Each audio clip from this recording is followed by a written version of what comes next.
Salam benim kanalımın seyirciləri. Mən Richard Feynman haqqında çox oxuyuram, çox. Richard Feynman özü Nobel mükafatı almağına baxmayaraq, deyirdi ki, bizim bütün ödüllər Nobel mükafatı da qarışıq, anlamsızdır. Çünki biz həyatın əsas həqiqətin məğzin başa düşməmişik ki, niyə görə buradayıq, həyatımızın mənası nə, hara gedirik. Və bu zəmində bizi aldadan nədir?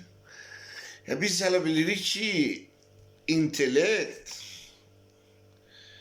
kompüterin üzərində olan ofis proqramları və yaxud da Windows kimidir. Xeyr.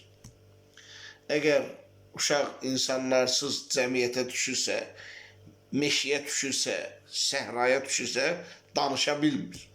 Həyat bir mimikliyadır. İnsanlar bütün canlılar biri-birlərini təkrarlayır. Və 2026'da yaşayır, bu o demək deyil ki, Fironların dövründə yaşayan adamdan ağıllıdır. Yəni, öz üzərində işləyib, savadın, bilgilərini artırmırsa, bu o demək deyil ki, bu 21-ci əsrdə yaşayır, bu müasirdir, savremenlidir, xeyr. Ola bilsin, bu Neandertaletsdən də geridə qalmışdı. Başa düşürsünüz, firmalar, brendlər hamını giyindirir, mal satmağın dərdindən, cürbəcür maşınlar, avtomobillər, falanlar, brendlər sən şablona uyğun səni giyindirirlər. Ancaq bu o demək deyil ki, sən müasir adamsan, canlısan, yəni inkişaf eləmiş canlısan. Ola bilsin, sən degradasiyaya uğramış canlısan.